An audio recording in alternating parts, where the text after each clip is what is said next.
Welcome back to the Babbles Nonsense podcast.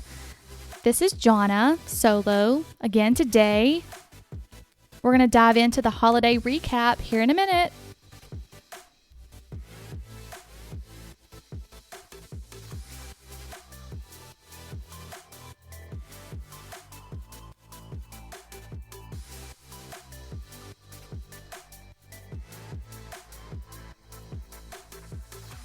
What is up, everyone? We are going to make this episode short and sweet because I've recorded it 5 million different ways and I don't like the way it sounds. And that's just being part of a perfectionist. And this is why podcasting solo is not in my favor. I have nobody to bounce things off of to start a conversation.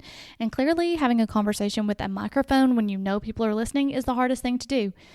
I will say this. Podcasting is not easy. I thought when I started this during the pandemic, because I was bored and I thought I have so much to say, I have so many opinions, I'm just going to sit down with this microphone and I'm just going to hammer it out. Well, that's not the case because number one, cancel culture is real and everyone has opinions. It's like buttholes, right? That's what they say. Everyone's opinion, because everyone has an opinion, just like everyone has a butthole. That's what they say. So podcasting is not easy unless you have someone to bounce things off of. I have reached out to people. They have agreed to do the podcast. I haven't followed up. Not because I'm an asshole, because I actually hate when people don't follow up.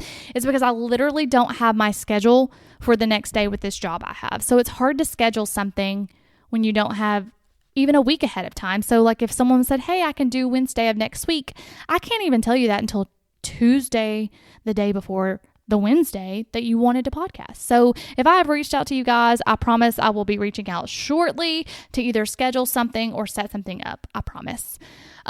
If this podcast doesn't end before then, can't promise that either. I almost didn't get an episode out today. It's 5:30 on a Monday. The podcast released at 5 a.m. on a Tuesday. The reason why this episode almost didn't come out, or an episode this week, was because I've had a migraine since Thanksgiving. I've had migraines my entire life. They kind of went dormant for a few years and I think they're coming back, and I just hope that's not the case. If you've suffered from migraines or headaches, you know they're just debilitating and you don't want to do anything. So I essentially laid on the couch from Friday to this morning. Didn't go to the gym, didn't do anything, just laid on the couch and slept and watched TV with my little dog. But anyways, enough about me. We are coming off the holiday, so I hope everyone had a wonderful Thanksgiving with their family. If they traveled, if you're solo, if you're with friends that are family, extended family, or just family that, you have created throughout the years, I hope it was wonderful. I got to see my aunt from Florida. You've heard me talk about her on past episodes. She came up from Jacksonville to Nashville, so I drove up to see her. And we had a wonderful Thanksgiving visiting with family. The one thing I will say, now that I'm getting older and the cousins are coming around with their children and the children are outside playing and I'm sitting with my cousins and we're sitting there talking, watching the children playing, it's like, wow, this was us 20 years ago. It's a weird feeling. I know you all know what I'm talking about. You're getting older, things are happening. It's just weird. It's like, wow, okay, well, it is what it is, right? No, but I'm going to talk about some Thanksgiving food for a second. Thanksgiving used to be one of my favorite holidays when my Uncle Ronald was alive. He hosted Thanksgiving every year, and everyone drove from everywhere. It was such a huge Thanksgiving, and like I said, we would always be outside playing with the cousins. It was just a really good time. And then after he passed away, we kind of did our own thing for a couple of years, and now my Aunt Kara hosts, and everyone's starting to come around, and it feels like the holidays again. But I'm just not the biggest fan of Thanksgiving food. I'm just not. I'm a foodie at heart, love food, love desserts, love Thanksgiving desserts, but don't love a Thanksgiving food. I'll eat it. I'll eat any food because I love food, but I'm just not I don't know, unpopular opinion here. Turkey should not be the meat of choice for Thanksgiving. It should be the ham. The ham is the best. The turkey's always dry. No matter how good you cook it, I don't care. I don't care if you tell me, no, Jonna, my turkey is not. Yes, it is. It's dry. It's fucking dry. And I don't like casseroles. Like, I don't know what it is about the South, but we want to put casseroles and things that don't go together all in a dish, or whip it up and eat it. Why can't we just have normal food? Green beans. Why does it have to be a green bean casserole? Why can't we just have mashed potatoes? Why does it have to be a sweet potato casserole? Why can't we do this? Why can't we have a normal Thanksgiving? Which I will say, the Thanksgiving foods I have with my vegan friends, they don't do all that shit. They don't, we had Brussels sprouts, a salad, a faux turkey, mac and cheese, vegan mac and cheese. So maybe that's why I love going to my vegan friend's house on Thanksgiving. It's just a simple meal and I love it. It's delicious. And it's really hard to navigate Thanksgiving foods when you are gluten-free. So if you don't know what gluten is, it's a wheat allergy or a sensitivity. I don't necessarily have an allergy because I don't get harmed from it, like celiac disease or anything like that. But I do have a sensitivity because of my thyroid. When I eat it, my thyroid doesn't function appropriately because my autoimmune disease mistakes the gluten for the thyroid hormone. Long story, don't argue with me. But so I try to be gluten-free as much as possible. At home for sure. When I go out to restaurants, I try to pick things that I know should be gluten-free, but doesn't necessarily mean they are. And I can definitely tell when I've had gluten. Come to think of it, maybe that's why I had the migraine for 4 days. Regardless, sorry, these headphones are killing me. They're itching my head. That's all. Where I was going with that story was I was forced to eat some chocolate chip cookies. And when I say forced, I say that lightly because if you know me, I love a cookie. And my aunt makes homemade Crisco, fluffy, delicious, like ooey gooey chocolate chip cookies with like 5 million chocolate chips in them. So of course I ate 2 of them. So if I ate gluten at lunch, why would I not eat gluten at dinner? So then I had brownies and Christmas cake cookies at my friend's house. And I had 4 bowls of it. Judge me. No, that's what I have to say about Thanksgiving. I know it's a very unpopular opinion because in the South, again, everyone loves their Thanksgiving food and to each their own. That is fine. You can like what you like. I can like what I like. But the next very unpopular opinion, when should one put up a Christmas tree? This is a huge debate. And I should have put this up on the Instagram before I did this episode. But again, this was a very unplanned episode.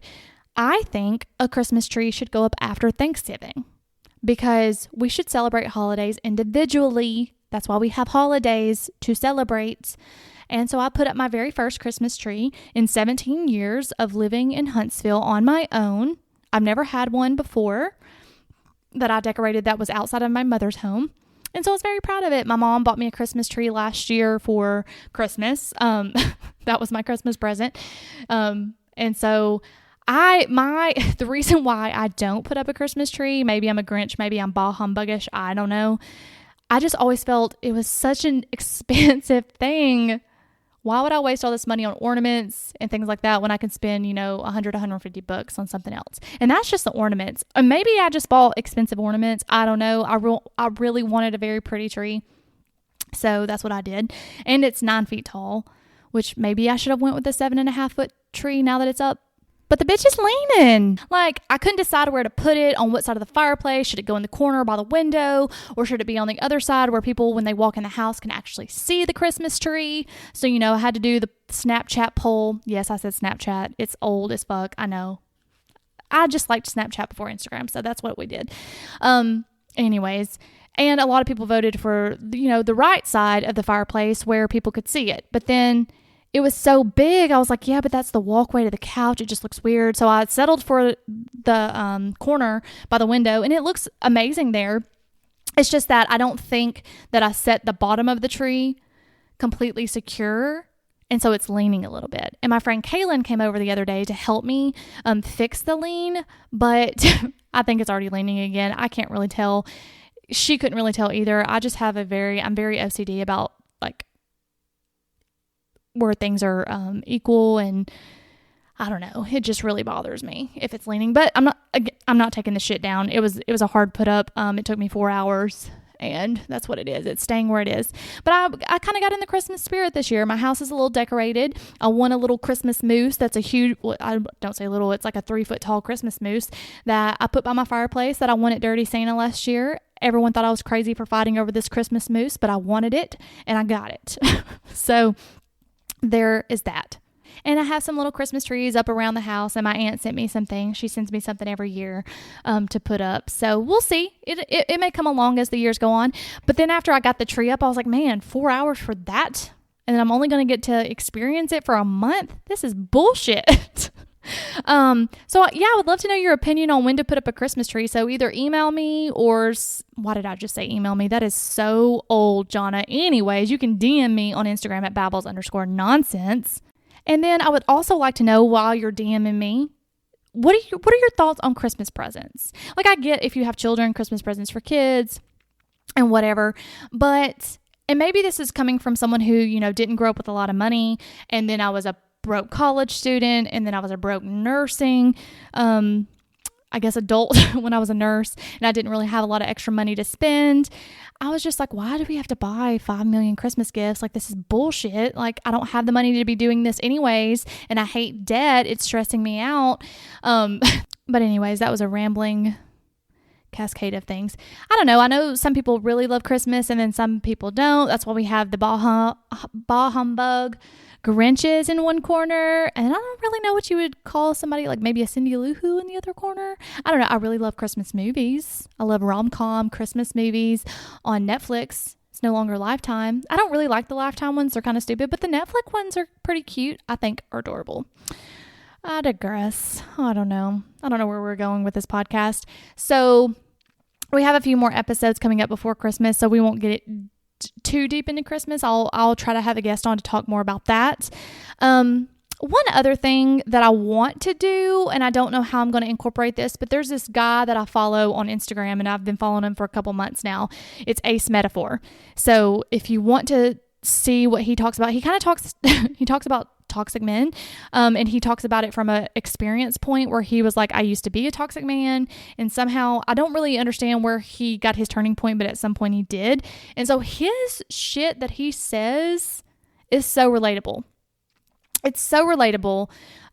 He's not a therapist. He's not, he's got a registered nursing background, but he has no background when it comes to like telling women, relationship advice, but he really gives the best sound advice. It's almost like, damn, is he in my mind? How did he know? And so he was saying something earlier today, which kind of triggered this. I was like, why am I going from Christmas to this? But it just the thought that popped in my head.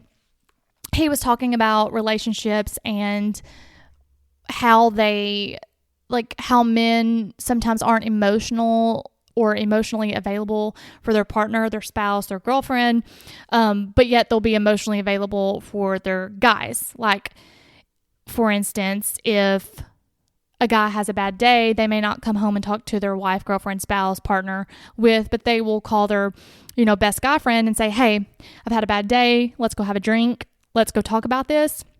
So then they don't have the emotional capacity for their partner anymore, in whatever sense that is. And I was just like, oh, okay. He was like, so is that emotional cheating? Because it's not a romantic cheating, and it's not a female, and it's not of the opposite sex. So is that considered emotional cheating? And he was like, yes, it is. It's emotional platonic cheating.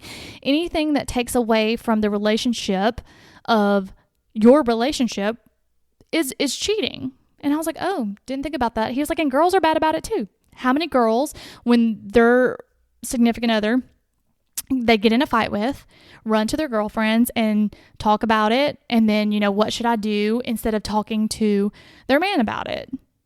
Well, I mean, we can all sit here and play devil's advocate all day long on either side. I just thought it was an interesting perspective is where I was going with that.